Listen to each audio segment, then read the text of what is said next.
All right, so throughout the year, we've been working with the equations of lines, and we've done lots of different things with them. So I'm going to go through these 4 different things that we've talked about in class. Don't forget about that Chapter 3 checkpoint worksheet we did that kind of also walks you through some of these things. But Part A just tells us the 2 points to graph, so I'm going to go ahead and graph those. The first one is negative 2, 7. 1, 2, 2, 3, 4, 5, 6, 7, and that's going to be point A up here. And then B is at 2, 1, which is over here. And then it's always a good idea to connect those and make a line like so. So I did part A, I plotted those points, and we've got our line. So B asks us to actually write the equation of the line. Again, please remember we are using y equals mx plus b, that slope intercept form to help us here. So that m is the slope part, so the first thing I need to do is find the slope. And as we've been discussing in chapter 4, any triangle, any slope triangle we draw will be similar, so it doesn't matter where we go. I'm going to connect points A and B right here, just because sometimes it's hard to tell exactly where it crosses another axis. Like it kind of looks like it crosses there, it kind of looks like it crosses there, but I am not perfect at drawing, so I probably made a mistake. So I'm just going to connect points A and B to make sure.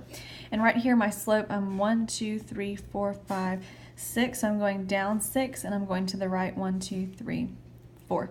So as we've discussed in class, slope is that delta y over delta x. So I'll write that over here. Delta y over delta x is the slope. So changing that vertical distance is 6.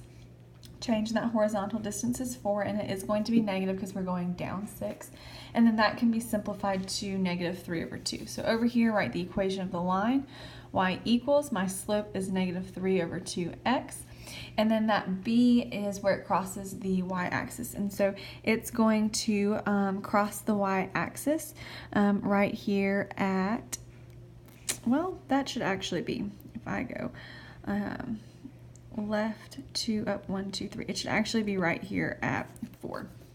Plus 4. My graph I also hand drew, so it's not quite to scale. But if I did that correctly, it would cross at point 4, which is the point at which it crosses this axis here. And it should be right there if I drew that line straight.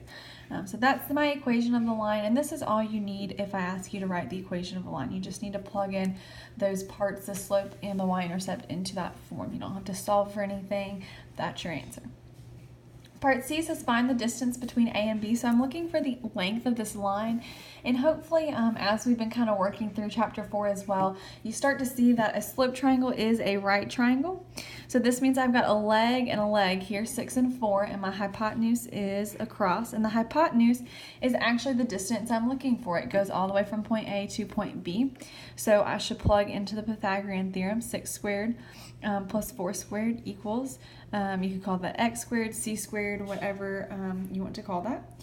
And then 6 times 6 is 36, and 4 times 4 is 16. 36 plus 16 is 2, carry my 1, 3, 4, 52, equals x squared.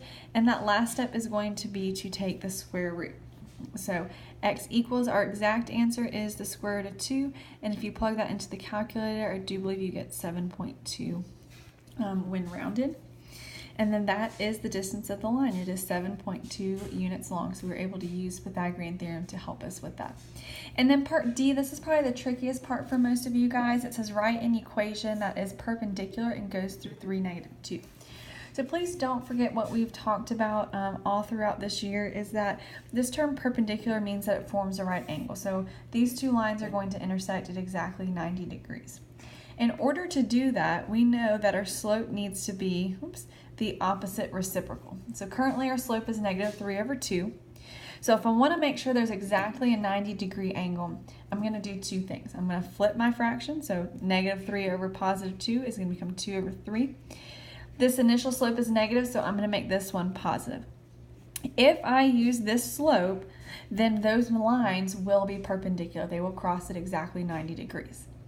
The only catch to this is it has to go through 3, negative 2, so it's not just anywhere on my graph, because you could have a perpendicular line that's down here, that's up here, all the way up here. All of these would be kind of like perpendicular lines, but I want it to go through 3, negative 2.